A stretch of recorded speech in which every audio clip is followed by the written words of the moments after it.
Europe 1, Régional 2015, second tour. Wendy Bouchard. Jean-Michel Apathy.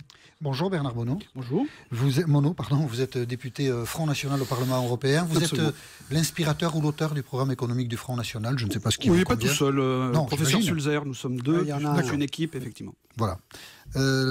Qu'est-ce qu'on constate ce soir? Qu'il y a un plafond de verre pour le Front National. Bon résultat au premier tour, mais pas de présidence de région au second.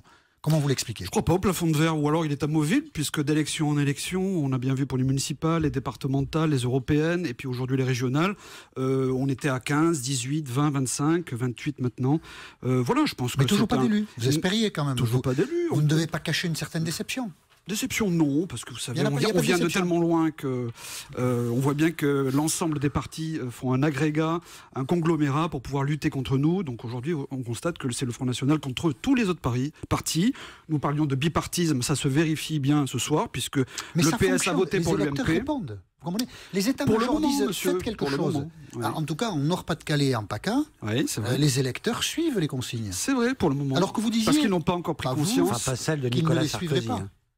Oui, tout à fait, mais ils n'ont pas encore pris conscience, les électeurs, que le pire est à venir avec cette politique menée par l'UMP et le PS sous la soumission de l'Union européenne et de l'Europe de Bruxelles. Ça va s'aggraver. C'est ça qu'il faut bien comprendre. 2016, 2017. Donc vous verrez, on en reparlera en 2016. Pas d'examen de Avec les conscience. prochains événements qui ne manqueront pas de se produire. Pas d'examen de conscience au Front National de même. Pourquoi ça marche pas, Bernard Monod? Pas d'examen de Mais conscience. ça marche, monsieur. Faut On vient continuer. d'un niveau de 15-18% pour être à 28% aujourd'hui. Donc il y a effectivement, on crante d'élection en élection. Donc vous êtes content. On aurait aimé décrocher effectivement une région, mais quand même. tout le système s'est braqué contre nous. D'ailleurs, entre parenthèses, c'est un braquage républicain, puisque les socialistes ont voté contre nature. Les électeurs sont libres, vous savez. Bien sûr. On va vous laisser, Benoît Apparu, dans un instant. Pierre, Laurent, David Assouline réagir, mais on est dans un suspense inédit qu'on vous fait vivre sur Europe 1. 5 régions pour la droite, 5 régions pour la gauche, une région pour une régionaliste Gilles Simeoni, c'est la Corse. Et en Ile-de-France, c'est extrêmement serré. On parle moins de victoire de Valérie Pécresse que d'égalité quasiment parfaite entre les deux candidats. Simon Rubin, vous êtes au QG de la tête de liste pour les Républicains.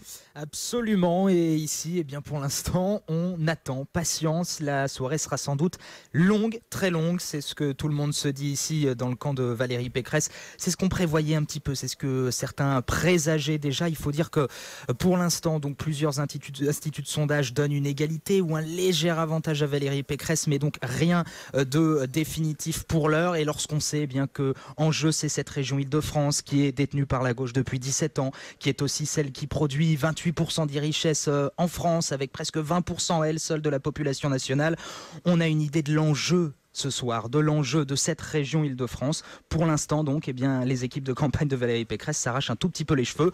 On attend et on a le nez vissé sur les smartphones. C'est une région qui peut faire basculer la carte de France plutôt à droite ou plutôt à gauche. Jérôme Fourquet, pour l'IFOP, vous avez vos estimations? Voilà, alors qu'ils sont encore en train d'être affinés. On était à 43-43 sur la première sortie.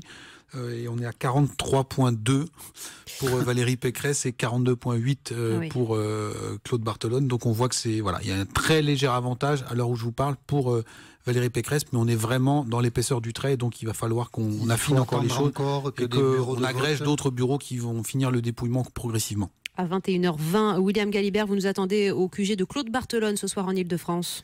Oui, et je ne vais pas être très original. Ici aussi, on a sorti les calculatrices. On est passé de l'enthousiasme de 20h à une sorte de silence terriblement pesant, une attente depuis une demi-heure maintenant, attente noircie par ces premières estimations dont vous vous êtes fait l'écho et qui donnent plutôt un léger avantage à Valérie Pécresse. Ici aussi, on a bien conscience de la valeur symbolique de cette région Île-de-France et les équipes de campagne de Claude Barthelone répète comme pour s'en convaincre qu'il faut attendre, que rien n'est encore joué et on compte beaucoup sur les chiffres de la ville de Paris où les bureaux ont fermé plus tard et donc des bureaux dont les chiffres ne sont pas encore connus. Merci William. Et le résumé de la soirée, Jean-Michel Apathy, le Front National battu et un duel droite-gauche. Droite-gauche avec deux résultats pour l'instant qui demeurent très serrés. Région Bourgogne d'abord. On ne sait pas exactement encore qui de la droite ou de la gauche l'a emporté. Et puis Jérôme Fourquet vous l'a dit, un très très très léger avantage peut-être à Valérie Pécresse, mais enfin il faut attendre que les bureaux de vote, notamment parisiens, rendent leur verdict pour que l'on connaisse de Claude Barthelone ou de Valérie Pécresse le vainqueur de la région Île-de-France. David Assouline, il y a là l'enjeu de toute l'élection régionale. Quand même pas. Si vous perdez l'Île-de-France, c'est quand même beaucoup dur. C'est pas bien pour notamment tous ceux qui, en Île-de-France, espèrent autre chose et pensent qu'il y avait un bon bilan aussi. Mais globalement, l'élection nationale, on connaît l'équilibre aujourd'hui. Le premier tour qui était très bas pour vous, c'est quand même des élections. Disons que le second tour sauve un peu le premier, mais enfin quand même le résultat n'est pas très bon. Très franchement, il y a beaucoup de divisions. Il y a une résistance beaucoup plus forte que ce que tous les commentateurs ont dit. Mais je répète, il y a des débats qui vont avoir lieu dès demain. Et je ne suis pas d'accord avec M. Apparu sur le fait que le débat républicain, front républicain, est un débat tactique. C'est un débat de fond, c'est-à-dire sur quoi on reconstruit une offre politique dans ce pays. Et je pense que chez vous, c'est un débat qui va être tonitruant, vu les consignes de Nicolas Sarkozy, qui est quand même un grand battu de ce soir, sur l'orientation qu'il a donnée. Trois régions qui passent à droite, il faut quand même dire que c'est avec l'aide de la gauche, ou sinon le résultat n'aurait pas été celui-là. Donc je pense que ce soir est validé ce que nous avons décidé, nous, appareil politique, dès la semaine dernière, qui était de donner une consigne claire, qui n'était pas seulement une consigne idéologique, parce que très concrètement, c'était sacrifier des élus que nous aurions dans ces régions et que nous n'aurons pas. Donc c'était pas simple. C'est une victoire morale pour vous, c'est un engagement. Oui, mais comme pour moi la morale et la politique ne doivent pas se dissocier, sur le plan politique, je pense que le fait que les électeurs aient répondu à cela, parce que ça aurait pu être une consigne pas suivie des faits, montre qu'il y a une attente dans ce pays de grande clarté sur les valeurs républicaines et sur l'attitude à avoir avec un parti qui combat ces valeurs républicaines. Et si nous comprenons ça, c'est-à-dire la République, la laïcité, je répète, la laïcité et le social, on voit comment la gauche peut reconquérir les esprits aussi. Et je ne suis pas aussi d'accord avec M. Apparu sur le fait qu'il faut uniquement calquer le vote Front National avec les difficultés économiques. Il y a des gens qui sont dans un profond désarroi économique et qui ne votent pas Front National. Il faut doubler autre chose. On vote Front National très souvent quand on a une difficulté, mais on pense que c'est l'étranger qui en est la cause. L'Europe, le pays étranger, ou alors l'individu étranger qui vit sur notre sol. Et cela, il faut le combattre sans concession, y compris sans concession vis-à-vis des électeurs qui se livrent à cela, parce qu'il faut considérer les citoyens comme des responsables, et quand ils font ça, il ne faut pas seulement dire que ce sont des victimes de la crise économique. Ça veut dire quoi? Avec un discours qui va davantage les protéger, les rassurer que vous le faites aujourd'hui au Parti Socialiste, assumer, comme la droite va assumer une version peut-être plus sécuritaire de son parti. Mais je pense que dans les événements qui viennent d'avoir lieu, le président de la République et le Premier ministre, sur ces questions, ont eu l'attitude qui est plébiscitée.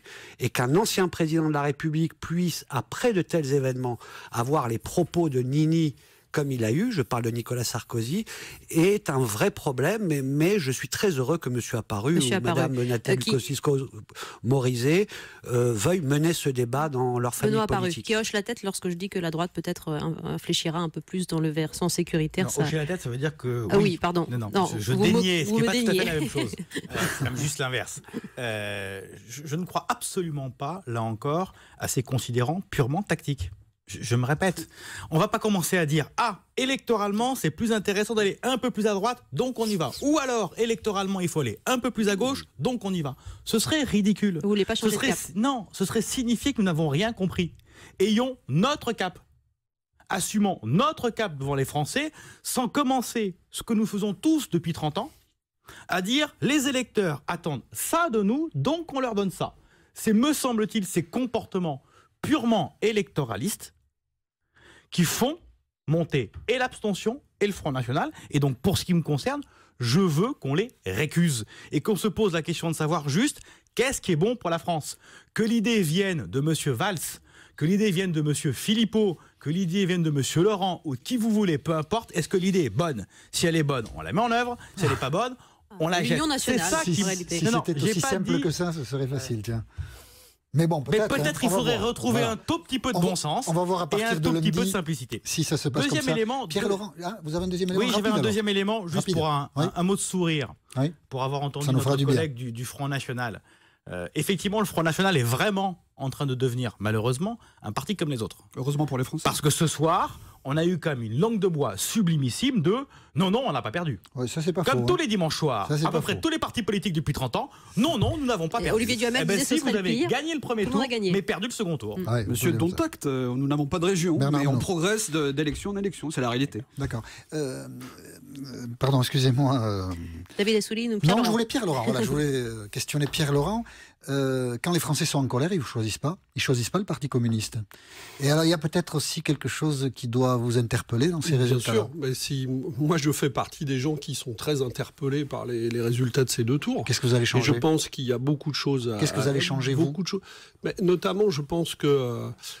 il faut effectivement se concentrer sur ce que demandent les Français, c'est-à-dire des réponses à leurs angoisses quotidiennes, que sont le chômage, la précarité, et peut-être que la qualité de nos propositions, ou en tout cas la manière dont les entendent les Français, ne sont pas suffisants pour le moment pour être entendus. Mais ces questions et beaucoup d'autres doivent être posées. Nous ne combattons pas avec suffisamment d'efficacité des propositions ou de la démagogie qui est celle du Front National et qui fait son œuvre en emmenant les gens dans des impasses supplémentaires. Donc il y a beaucoup de questions, à se poser. Ce qui est certain, Jean-Luc Mélenchon demande par exemple ce soir la démission de Manuel Valls. Est-ce que vous vous associez à la demande de Jean-Luc Mélenchon ? Écoutez, je pense que j'ai dit dès le début, il faut changer de politique gouvernementale. Bon, après, moi, c'est pas à moi de décider qui doit mener cette politique gouvernementale. Mais ce qui est certain, c'est qu'il faut changer de politique, il faut changer de ce qui la dirige. Il faut probablement aussi changer d'équipe, oui, ça, c'est sûr. Vous n'allez pas jusque-là. Si on veut changer la politique, il faut aussi changer d'équipe. Est-ce que vous demandez la démission de Manuel Valls comme le fait Jean-Luc Mélenchon ? Écoutez, je pense que... c'est une question simple. Oui, c'est une question simple, mais parfois on enferme les gens dans des questions simples. C'est vrai, mais s'il y avait une réponse simple, ce serait pas mal. Et qui ne nous mène pas très loin. Alors, vous savez, à l'époque, on a déjà changé 2 fois de Premier ministre. Manuel Valls a changé 2 fois de gouvernement, mais c'est pour continuer dans le même sens. Donc, moi, ce que je demande, c'est un changement de la politique gouvernementale. Et si elle doit être conduite par d'autres, qu'elle soit conduite par d'autres. Mais c'est ce débat-là qu'il faut ouvrir, parce qu'il faut savoir par quelle politique on remplace ça. D'accord. Il est presque 21h30 sur Europe 1 et tous les quarts d'heure, vous le savez, sur notre antenne, un point complet sur les résultats. Virginie Salmen, on commence par cette tension, ces résultats extrêmement serrés dans une région qui peut faire basculer justement cette carte à droite ou à gauche.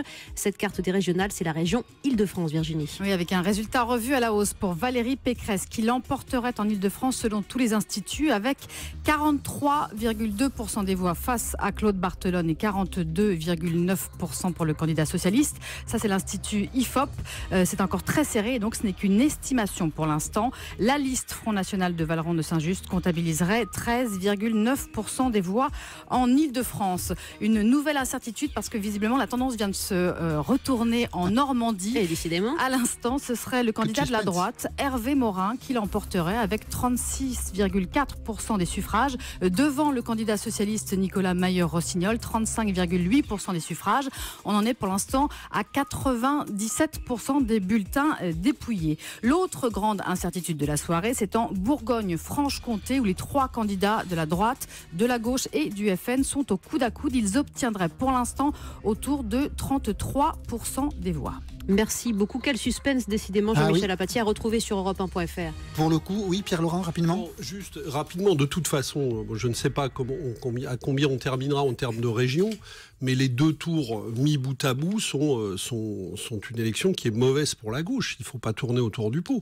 La gauche perd des régions, les résultats sont mauvais. Même dans certaines régions où elle pourrait garder la majorité, en Bourgogne-Franche-Comté, on est dans des rapports de force où la gauche gagnerait avec 32% et le reste se partagerait entre la droite et le Front National. Donc, si on ne tire pas des leçons et si on ne change pas de cap avec des résultats pareils, c'est qu'on est vraiment sourd au message des électeurs.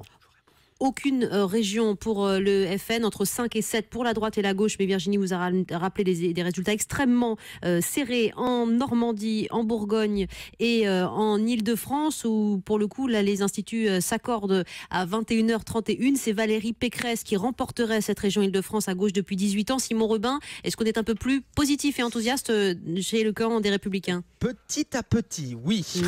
On commence à souffler un petit peu du côté des équipes de campagne de Valérie Pécresse. Pour l'instant, on reste extrêmement prudent, mais voilà, on commence, ça y est, à passer le mot. Les instituts de sondage semblent s'accorder un peu comme les planètes qui s'aligneraient et qui toutes donneraient ce message assez favorable. On attend Valérie Pécresse aux alentours de 21h45 au plus tôt pour une prise de parole. Elle est accompagnée en ce moment même de François Fillon dans plutôt ses bureaux souriante, personnels. Voilà, a priori donc plutôt une bonne nouvelle pour elle après 5 années de campagne. Et rappelons qu'elle avait été battue il y a 5 ans en finale de ces régionales au 2e tour. Ça veut dire qu'en négatif, chez Claude Barthelone, c'est ambiance plus terne. William Galibert, vous y êtes? Oui, c'est un peu un œil sur les télévisions, l'autre sur le téléphone, sur lesquels élus socialistes et militants s'agitent frénétiquement à la recherche d'une estimation ou d'un chiffre qui serait pour une fois un peu plus favorable à Claude Barthelone. Ce n'est pas le cas donc pour l'instant. Alors on veut se raccrocher aux chiffres, aux résultats qui ne sont pas encore connus, mais franchement les mines commencent un peu à se défaire et on attend parce qu'il n'y a rien à faire d'autre pour l'instant. Bonjour Florian Philippot. Vous êtes vice-président du Front National, vous m'entendez? Je vous entends, oui. Déçu ce soir, Florian Philippot? Ah oui, forcément déçu. Quand on part dans cet entre-deux tours pour la victoire, on préfère aller vers la victoire, amener ses militants et ses colistiers vers la victoire et puis offrir aux 700 000 électeurs que j'ai eu dans cette région Grand Est la victoire. Mais bon, j'essaie d'en tirer le meilleur. Et le meilleur, je crois que c'est un apprentissage sur la réalité du clivage politique qui ne passe plus évidemment entre l'UMP et le PS, puisqu'on voit bien qu'ils se sont clairement mis ensemble dans les régions gagnables par le Front National, mais entre les patriotes que nous sommes et les mondialistes qu'ils sont. Ça a manqué pour remporter une ou deux régions. Comment vous analysez ce soir cette situation, Florian Philippot? Bien, dans les 3 régions, je pense, où nous pouvions vraiment gagner, c'est-à-dire la mienne, Nord-Pas-de-Calais, Picardie et PACA, Marine et Marion. Ce qui a manqué, c'était une configuration normale qu'offrait le mode de scrutin avec une campagne sereine, évidemment, où chacun aurait pu exposer dans un état d'esprit républicain ses positions et que nous aurions pu en débattre. Et je pense que dans cet état d'esprit-là, nous l'aurions emporté, normalement. Et puis, il faut, je crois, continuer de convaincre un maximum de Français sur ce que nous sommes, nos propositions. Je me réjouis qu'on soit aujourd'hui le premier parti de France, qu'on soit à près de 30% des voix au niveau national, qu'on ait dépassé notre record de nombre de voix de la présidentielle avec 25 points de participation en moins. Ça, c'est un bel exploit. Idem dans le Grand Est, on est au plus haut historique en termes de pourcentage et de voix très très largement. Mais il faut aussi que les Français ne succombent plus aux campagnes d'intimidation. Voilà, c'est pas parce que le Premier ministre parle de guerre civile de manière irresponsable entre 2 tours ou que le PDG d'Orange leur dit qu'il n'aime pas le Front National pour que ça puisse les intimider. Je crois que plus on avancera dans cette pédagogie, plus on avancera nous vers la majorité nécessaire au second tour. Les électeurs sont libres. Les dirigeants du Parti Socialiste, par exemple, dans 3 régions, ont demandé à ces électeurs de voter pour la droite et on constate que la mobilisation importante du 2e tour est une mobilisation qui correspond à ces appels. Et donc ces électeurs, ils disent aussi quelque chose du Front National. Ils continuent à en avoir peur, à se méfier de lui. Est-ce que vous devez, vous, Front National, dirigeant du Front National, faire un travail pour que l'image de votre parti change? La dédiabolisation semble assez imparfaite. En tout cas, c'est ce que l'on croit comprendre ce soir, Florian Philippot. Oui, le camp de l'état-major socialiste demande, ou le Premier ministre demande aux électeurs socialistes, par exemple ici, de voter UMP. Il ne fait pas que demander, gentiment, poliment. Non, il intimide. Ici, on ne compte plus le nombre de dizaines de communes où les maires ont reçu une lettre toute faite du candidat UMP et qu'on leur a demandé de distribuer. Avec quels moyens d'ailleurs, ça on vérifiera. Les présidents d'université ont envoyé des mails à tous les étudiants dans la grande région, ce qui est hallucinant, ce qui est très loin du principe de neutralité qu'on leur demande. Donc vous voyez, c'est pas simplement demander, c'est plus que ça, c'est une campagne d'intimidation. Malgré tout, nous progressons. Je crois que nous avons ici multiplié par 3,5 notre score par rapport à 2010, aux dernières régionales. Aucun parti n'est dans cette configuration, bien évidemment. Nous sommes les seuls en dynamique. Mais vous avez raison, on va continuer de travailler. Il faut que les Français nous voient tels que nous sommes. On va faire connaître les thèmes sur lesquels nous sommes moins connus, l'environnement, l'école, les questions de culture, etc., sur lesquels nous avons été trop victimes de caricatures.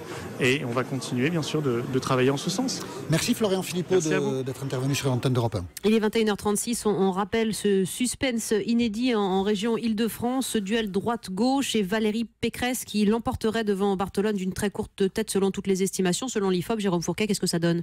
Alors, d'après les derniers pointages, là, on serait à 43,5 pour la candidate des Républicains et du Centre, contre 42,3, oui. 42,3. L'écart s'élargit un peu. La tendance s'amplifie. Donc voilà, alors s'amplifie ou se confirme, hein, mais avec une avance qui est quand même relativement étroite encore. Aucune région pour...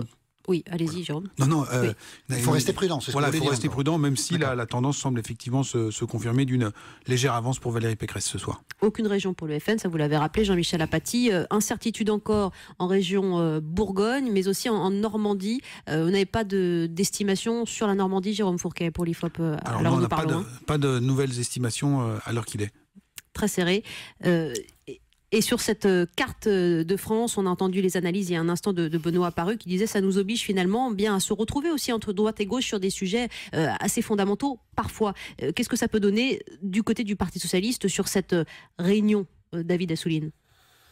Non, je vois pas de réunion sur les propositions programmatiques, mais sur les valeurs essentielles, oui. Je continue à dire que ce n'est pas possible. Je le répète, il y a une jeune qui m'appelait la semaine dernière qui me disait « mais attendez, les attentats, là, c'est pas fini dans notre tête. Le score du Front National le soir du premier tour, c'est pas fini. Ne retournez pas dans les batailles de petites phrases. Il faut vraiment parler de l'essentiel. Et donc, je pense, oui, qu'il faut aujourd'hui, pour tenir la société ensemble, que sur des valeurs fondamentales, il y ait du rassemblement. Ensuite, ça commence à l'Assemblée nationale. Mais ensuite, oui, les attitudes à l'Assemblée nationale notamment.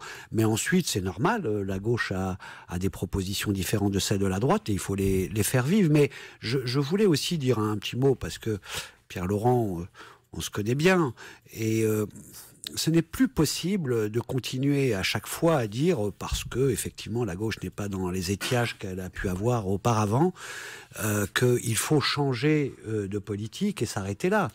Parce que, vous le dites, depuis 2012, et il n'y a pas eu une partielle et pas une élection municipale, départementale et maintenant régionale, où c'est ce que vous proposez qui a eu l'adhésion des électeurs de gauche.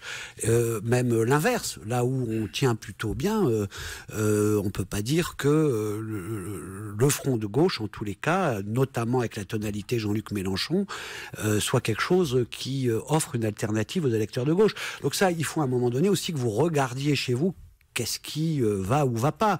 Par exemple, j'étais désolé qu'on puisse avoir sur nos listes sur vos listes en Seine-Saint-Denis et ensuite sur la nôtre, Clémentine Autain qui appelle à un meeting de Tariq Ramadan, par exemple. Ça, c'est plus possible. La gauche doit clarifier. Chez vous, la balle est dans votre camp. Il y a du ménage la à faire laïcité, c'est quelque chose sur lequel on ne peut plus transiger. Messieurs, quand on est dans cette situation. On poursuit le tour des régions. Je donne la parole dans un instant, Pierre. Il faut continuer comme ça, David Assouline, puisque tout va bien. Puisque tout va bien, il faut continuer comme ça. Ouais. On va continuer à déverser des milliards aux entreprises en leur disant que c'est pour créer des emplois sans que ça fasse reculer le chômage et ne jamais demander de compte à personne. On peut continuer comme ça. Moi, je pense vous allez continuer que nous devons discuter de ce que nous faisons. Vous pensez l'inverse, mais vous continuez de voter toutes ces politiques sans les discuter. Réfléchisse. Toute la gauche. La gauche qui n'est pas réunie ce soir, on l'entend bien. Pas tout à fait. Duel droite-gauche en France pour ce second tour des régionales. Le Front National battu. Et on part en région Bretagne. Vous retrouvez François Coulon avec les résultats de la soirée que l'on sait. Jean-Yves Le Drian remporte la région. Voilà, un Jean-Yves Le Drian radieux avec son écharpe jaune. Le radieux, c'est pas sa mine la plus habituelle, je vais dire. Il l'emporte haut la main, donc avec plus de 51% des suffrages, très très loin devant le candidat des Républicains, Marc Le Fur, qui n'atteint pas les 30%. Le Front National ferme la marche avec 19 points. Jean-Yves Le Drian, actuel ministre de la Défense, réélu ici donc royalement pour la 3e fois consécutive et qui va cumuler ses fonctions gouvernementales et la présidence de la région Bretagne, et ce tant que François Hollande le jugera nécessaire. Alors ça veut dire quoi? Eh bien ça veut dire au moins jusqu'à la fin de l'état d'urgence, mais peut-être jusqu'au bout du quinquennat, c'est à voir. Le président bis de la région Bretagne devrait être son directeur de de campagne, Loïc Chenet-Girard. Jean-Yves Le Drian a pris la parole tout à l'heure pour se féliciter de ce choix d'une Bretagne qui refuse le repli sur soi pour s'ouvrir au monde. 51% des voix, c'est un point de mieux que son score de 2010. Merci beaucoup François Coulon. Voilà la Bretagne, une des 5 régions pour l'instant gagnées par la gauche pour ces régionales 2015. Jean-Michel Apathy. Jean-Marie Le Guen, secrétaire d'État aux relations avec le Parlement, vient de nous rejoindre. Bonsoir Monsieur Le Guen. Bonsoir. Tous les instituts de sondage s'accordent, même si la marge peut varier entre les instituts, s'accordent pour dire que Valérie Pécresse triomphe en Ile-de-France. Un premier commentaire. Gagne l'Île-de-France. Le mot triomphe. Alors, je retire le mot triomphe, mais même si c'est avec 0,1%, si elle est donnée gagnante, je pense qu'elle va triompher. Alors, un commentaire, Jean-Marie Le Guen ? Écoutez, c'est difficile puisque vous-même ne pouvez pas définitivement l'annoncer. Nous sommes toujours dans l'espoir parce que c'est une région importante, puisque Claude Barthelone a fait une campagne très forte, parce que la gauche s'était rassemblée. J'ai cru voir, et c'est les informations que j'ai venant de ma circonscription, du 13e arrondissement, c'est que des électeurs d'extrême droite se sont reportés assez massivement sur la candidate de droite en ce deuxième tour, à la différence d'autres régions. C'est mal ? Écoutez, ils sont libres de faire ce qu'ils veulent, mais simplement je constate que cette élection n'est pas l'élection à l'image de ce qui se peut se passer dans d'autres régions de France. C'est-à-dire il y a une alchimie politique qui n'est pas la même. Voilà. Bon. Après les électeurs sont libres. Pardon ? Les électeurs sont libres. Est-ce que j'ai dit le contraire ? Non, je non, constate non, simplement que la dynamique électorale, si vous voulez une explication, qui fait que Mme Pécresse a un score, je ne sais pas s'il est devant celui de M. Barthelone, mais qui est effectivement assez élevé, eh bien, elle le doit sans doute au fait qu'il y a des électeurs d'extrême droite qui ont voté pour... Enfin non, je dirais même pas... Enfin, vraisemblablement d'ailleurs de droite extrême, en tout état de cause, mais qui votent pour elle au deuxième tour. Voilà, c'est un constat. Je ne peux pas aller plus loin au moment où je vous parle. J'ai une autre question au secrétaire d'État aux relations avec le Parlement. S'il se confirmait que Claude Barthelone était battu, il pourrait rester président de l'Assemblée nationale ? Ah bah évidemment, ça... Ça ne pose pas de problème, que le suffrage universel... Attendez, il n'est pas dans la circonscription de député. Il n'était pas dans sa si Claude Barthelone, dans sa circonscription de député, était battu, je veux bien, mais là, il est candidat à une élection beaucoup plus générale. C'est pas en soi qu'il est condamné par les électeurs. Il est allé courageusement dans un combat qui était, disons-le, très difficile au point de départ.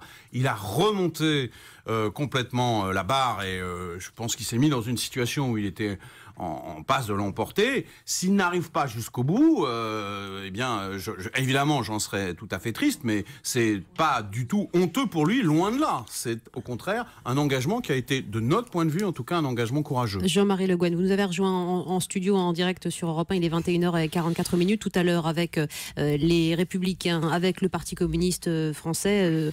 Chacun réagissait à cet avertissement donné dès le premier tour, un avertissement qui vous engage avec un nécessaire électrochoc et une inflexion. Le premier secrétaire du Parti socialiste tout à l'heure, Jean-Christophe Cambadélis, a demandé lui-même à votre gouvernement une inflexion. On peut la réaliser dès demain, mais dans les esprits en tout cas. Je pense que personne ne peut rester sourd à ce qui s'est passé au premier tour, et même si le second tour a montré des choses différentes. Mais en tout cas de cause, même le deuxième tour nous apporte plein de choses sur lesquelles il faut que nous réfléchissions. Mais le premier tour, avec un score aussi élevé de l'extrême droite, avec des électeurs, sans doute il y a un courant dans notre pays d'extrême droite qui est aujourd'hui relativement fidèle à la fois aux thématiques et à l'engagement et aux propositions de la famille Le Pen. Mais il y a aussi, on le sait bien, des électeurs qui sont dans l'exaspération, dans la très grande inquiétude et qui ont trouvé que la meilleure façon d'exprimer cette exaspération et cette inquiétude, c'est ça. On pense aux porte-voix des électeurs, les députés avec qui vous êtes en lien. Moi, j'entends ces électeurs. En tout cas, nous, notre devoir, parce que nous sommes contre le Front National et contre ces solutions, parce qu'elles seraient particulièrement dangereuses pour notre pays et pour les personnes considérées, les électeurs qui votent pour eux, y compris. Nous pensons qu'il faut apporter plus de réponses, c'est-à-dire vraisemblablement une application plus forte, plus visible de toutes les lois de la République. C'est aussi, dans le domaine économique et social, une priorité aux valeurs du travail, de l'emploi, sur lequel nous le savons bien, nous devons avoir des résultats d'une part, et sans doute aller plus loin dans les politiques que nous avons mis en œuvre jusqu'à présent. Et donc, il y a, oui, une double urgence, une urgence républicaine, et une urgence sociale à laquelle il faut que nous répondions. Nous attendons notamment le résultat de la région Île-de-France. C'est encore incertain, même si tous les instituts indiquent, au moment où je vous parle, que Valérie Pécresse, candidate des Républicains, semble avoir une avance sur son concurrent, le socialiste Claude Barthelone. Et avec vous, Virginie Salmen, le résultat des autres régions? Alors la carte de France qui se dessine d'après ses toutes dernières estimations, ce serait 7 régions pour la droite, 4 régions pour la gauche, aucune pour le Front National. Incertitude en Bourgogne-Franche-Comté et puis la Corse dans le giron des nationalistes de Gilles Simeoni. Alors en Ile-de-France, l'avance de Valérie Pécresse effectivement se confirme. La liste Les Républicains comptabiliserait 43,5% des voix, devant le socialiste Claude Barthelone à 42,3% selon l'Institut IFOP. Troisième en Ile-de-France, le Front National, 13,9% des suffrages sur la liste de Valran de Saint-Just. Des résultats donc encore provisoires. L'autre grande incertitude de la soirée, c'est en Bourgogne-Franche-Comté, où les 3 candidats de la droite, de la gauche et du FN obtiennent pour l'instant autour de 33% des voix. Chacun, c'est très serré. Alors les régions remportées pour l'instant à ce stade de la soirée par la droite, Alsace, Champagne-Ardenne et Lorraine, l'Auvergne et Rhône-Alpes, l'Île-de-France, donc si l'avance de Valérie Pécresse se confirme, Nord-Pas-de-Calais et Picardie, la Normandie qui a finalement basculé en faveur d'Hervé Morin avec des estimations encore provisoires à 36,4% des voix pour le candidat Les Républicains. Les Pays de la Loire iraient également dans le giron de la droite, ainsi que Provence-Alpes-Côte d'Azur. Et puis pour la gauche, Aquitaine, Limousin et Poitou-Charentes, Bretagne, Centre, Val-de-Loire et Languedoc-Roussillon et Midi-Pyrénées. Ça veut dire 5 régions pour la gauche, 6 ou 7 peut-être régions à droite, aucune pour le Front National. On se retrouve dans un instant avec nos invités, Bernard Monod pour le Front National, Benoît Apparu pour les Républicains, David Assouline pour le Parti Socialiste et le secrétaire d'État Relations avec le Parlement, Jean-Marie Le Guen. A tout de suite avec Jean-Michel Apathy. La Hotte de Noël Europe 1. Ce sont de magnifiques cadeaux à gagner dans la Hotte de Noël Europe 1. Et aujourd'hui, nous vous offrons le plus grand, le plus puissant des iPads. Il s'agit de l'iPad Pro, ce cadeau d'une valeur de plus de 900 €, sorti il y a quelques jours, et le cadeau de fin d'année.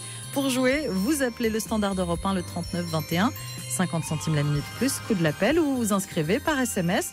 Il suffit d'envoyer cadeau, KDO, au 7 39 21, 65 centimes plus coût du SMS. Bonne chance à tous. En décembre, c'est Noël tous les jours avec la Hotte de Noël Europe 1. Dans la matinale de Thomas Soto, retrouvez les experts de 7h15. Axel de Tarlé, Alex Taylor, Alexandre Cara et Anne Le Gall. 4 regards sur l'économie, l'Europe, la politique et l'innovation. Europe Matin, du lundi au vendredi, 6h, 9h sur Europe 1 et europe1.fr. Europe 1, un temps d'avance. Pour surveiller la température des enfants, du biberon, du bain, je voulais un seul geste. J'ai découvert Thermoflash, le thermomètre sans contact, simple, rapide, précis. Thermoflash est utilisé par mon médecin et c'est aussi l'appareil le plus utilisé pour détecter la fièvre Ebola. Thermoflash, numéro 1 des ventes en pharmacie. Existe aussi en version connectée avec MyThermo de BeWell Connect. Europe 1, Régional 2015, second tour. Wendy Bouchard, Jean-Michel Apathy.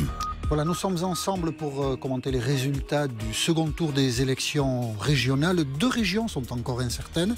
La région Bourgogne, on ne sait pas encore tout à fait qui de la droite ou de la gauche l'a emporté. Et puis la région Île-de-France, puisque si les instituts de sondage, plusieurs instituts de sondage disent tous que Valérie Pécresse, la candidate des Républicains, est en tête devant Claude Barthelone, le candidat des socialistes, il n'y a toutefois pas de marge suffisante pour être catégorique. Et on nous indique que Claude Barthelone, donc le candidat de la gauche, devrait prendre la parole dans quelques minutes. Donc restez avec nous, nous ferons le point dès que nous serons en situation de le faire sur tous ces résultats qui sont encore un petit peu incertains. Et si je peux, monsieur Monod, Bernard Monod, vous poser une petite question. Vous êtes donc député... Même plusieurs, si vous Oui, voulez. mais une déjà pour commencer, député Front National au Parlement européen. Et donc, vous êtes en charge du programme économique du Front National. Ce programme fait peur à beaucoup de gens.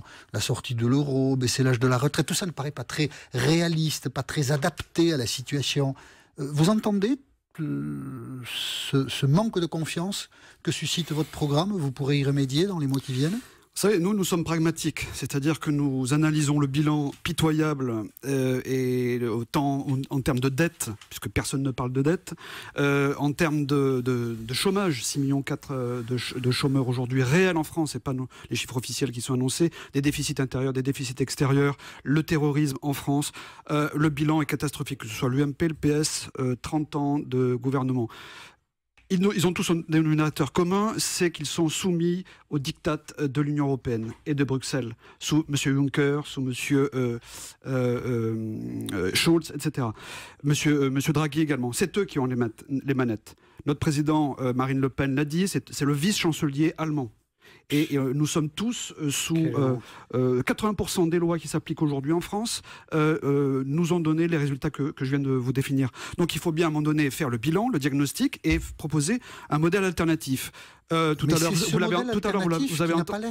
l'heure, vous avez entendu Marine Le Pen. Marine Le Pen a dit que ce sont les patriotes contre l'ensemble des mondialistes. Ils sont tous pour l'Europe de Bruxelles, ils sont tous pour l'euro, ils sont tous pour les politiques migratoires. On en voit les résultats. Donc, mais vous n'entendez pas l'inquiétude que suscite votre programme, monsieur, justement. Est-ce que vous allez modifier des choses ou pas? Est-ce que vous dites c'est ceux qui ne comprennent pas ce que nous voulons faire et qui se trompent? Voilà, vous savez, au Front National en 2008. 3 mois avant la crise de 2008, nous avions annoncé ce qui allait se passer. Reprenez les éléments et les conférences de presse qui ont été faites. Il y a beaucoup de gens qui ont annoncé avant. Non, mais sauf que nous, c'est écrit, ça a été prononcé, nous avons pris date 3 mois avant la crise. Est-ce que les autres partis, est-ce que les autres économistes de plateau l'ont annoncé? Non. Donc, si vous voulez, notre crédibilité, on l'assoit là-dessus. Mais nous vous prévenons que le deuxième choc est en train de se préparer avec la bulle financière les plus importante de tous les temps, va se traduire par un krach économique de tous les temps qui est en train de se former et d'arriver. Que vont faire l'UMP, le PS, soumis à l'Europe de Bruxelles? Voilà, je pose la question. L'apocalypse est toujours pour demain. Benoît Paru, oui. Oh, juste une remarque par rapport à ce qu'on vient d'entendre. Il y a un truc que je trouve assez fascinant dans l'argumentaire qui vient de développer. Tout est la faute à Bruxelles. Je voudrais juste rappeler un détail qui a apparemment échappé à nos amis du Front National. En Allemagne, vous risquez d'être interrompu dans un instant par Valérie Pécresse, qui a une mine très réjouie. En Allemagne, oui. Ils sont soumis au même diktat et ça marche très bien.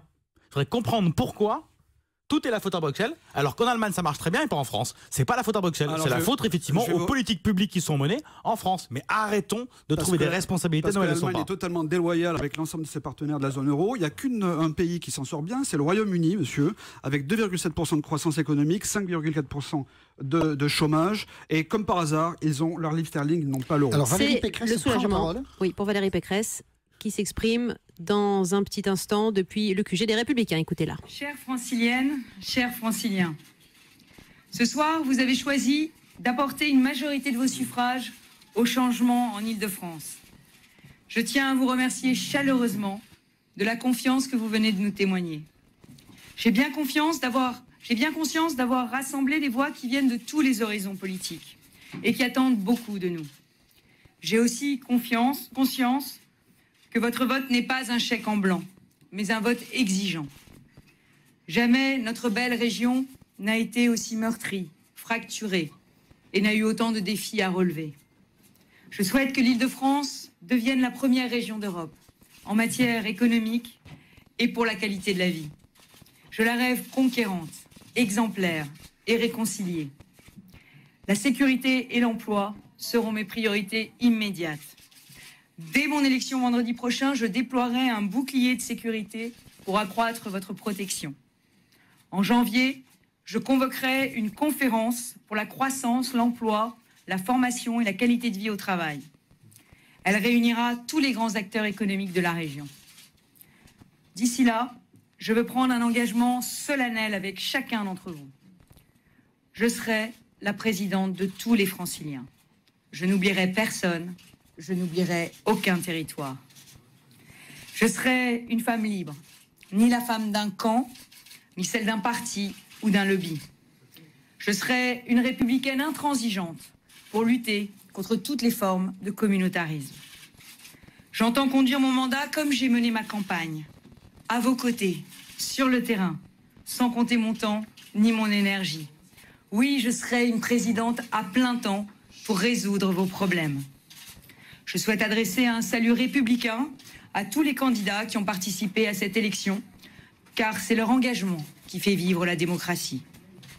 Et je voudrais adresser mes remerciements les plus chaleureux au soutien extraordinaire qui m'ont été apportés durant cette campagne dans tous les territoires d'Île-de-France.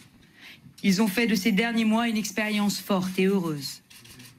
Tous mes remerciements vont aussi à mes colistiers, qui ont formé une équipe formidable et soudée dans la diversité de toutes les sensibilités de la droite et du centre. à mon président de comité de soutien, Gérard Larcher, aux élus et aux militants d'Île-de-France qui m'ont accompagné tout au long du chemin. Je tiens à remercier aussi mon équipe de campagne qui s'est donnée sans compter et jusqu'à l'épuisement.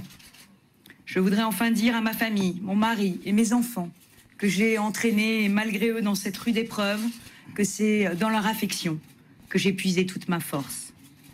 Enfin, j'ai une pensée chaleureuse pour celui avec qui tout a commencé et qui m'a tant appris, le président Jacques Chirac.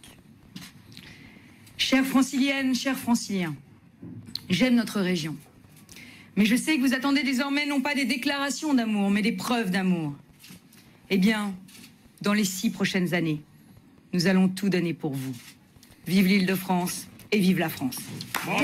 Voilà, Valérie Pécresse, heureuse après cette victoire en Île-de-France, la région qui bascule après 18 ans de gouvernance socialiste. La droite qui remporte donc 7 régions ce soir, la gauche 5 régions, puisque nous avons les résultats définitifs en région Bourgogne-Franche-Comté. D'une courte tête, c'est la liste conduite par la socialiste Marie-Guite Dufay qui l'emporte avec 34% des voix. Jean-Michel Apathy. On a entendu Valérie Pécresse très émue, qui remercie, c'est très inhabituel en France, ça ne fait pas partie des codes ni des mœurs, son mari par exemple, qui a aussi eu, alors ça on le comprend mieux, un petit mot pour Jacques Chirac qui est toujours hospitalisé. David Assouline, donc vous êtes sénateur socialiste de Paris, c'est maintenant quasiment officiel, hein, c'est officiel.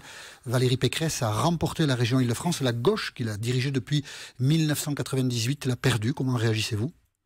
Bonne chance à Valérie Pécresse pour relever les 2 défis dont elle a parlé. La sécurité, on en a besoin en Île-de-France.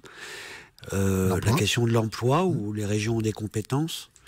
J'espère une seule chose, c'est que le ton de sa campagne ces 15 derniers jours, qui certes lui ont fait gagner l'élection puisqu'elle prend 4 points au Front National, ce qui n'est pas le cas dans toutes les autres régions, des baisses de 4% sur l'ensemble d'une région d'un candidat du Front National au 2e tour, qu'elle n'en soit pas prisonnière. Parce qu'il y a des valeurs de vivre ensemble dans cette région qui nous font tenir. Il y a la culture qui est au cœur des politiques régionales avec des associations qui se battent aussi contre les discriminations. Et elle a eu des propos dans tous les domaines dont je viens de parler qui n'étaient pas ce que je pense être le cœur battant de l'Île-de-France. Donc j'espère qu'elle va corriger puisqu'elle a parlé de la République et qu'elle ne sera pas prisonnière de cela. Mais ou sinon, voilà, bonne chance. Et peut-être parce que c'est le dernier mot avant que je quitte ce plateau pour moi, je n'ai pas réagi sur les propos sur le prétendu programme économique du Front National, mais j'ai découvert ce soir qu'il y avait un programme économique, puisque j'ai découvert qu'il y avait quelqu'un de chargé de ce programme économique. Donc ça, il est possible de le lire, le programme économique. Hein, sur le site du Front National, il existe. Oui, d'accord, mais enfin, on peut penser ce que vous voulez, mais... on peut appeler quelque chose programme si les programmes économiques se bornaient à dire qu'on sort de l'euro, qu'on promet tout et n'importe quoi, etc. Certes, mais tout le monde peut juger que si on suivait ce programme qui est avant tout un programme pour ne pas regarder le monde qui se transforme, et notamment cette mondialisation qu'il faut réguler, mais dont personne ne peut s'émanciper, dont tout le monde doit apporter des réponses. Et c'est là la complication. Vous voulez juste, par les dérèglements que crée cette mondialisation, mais qui est un fait, faire peur et dire qu'il faut retourner au XXe ou au XIXe siècle, c'est pas possible. Et c'est un peu plus exigeant de réfléchir à comment, dans le monde tel qu'il est, on régule et on crée des nouvelles solidarités. Eh bien, il est vrai que M. Assouline est un économiste et qui sait de quoi il parle. Vous en jugerez parce que le Front National sera la première force d'opposition dans les conseils régionaux de France, même si le FN ne remporte aucune région. 7 régions pour la droite, 5 pour la gauche, aucune pour le Front National. On va faire le point parce qu'il est 22h. Merci beaucoup, messieurs. Merci Jean-Michel Apathy. Merci à vous, Andy. Bonne soirée. Demain pour commenter tout cela à partir de midi avec Maxime Soutek. Merci beaucoup d'écouter d'Europe 1 également, il est 22h.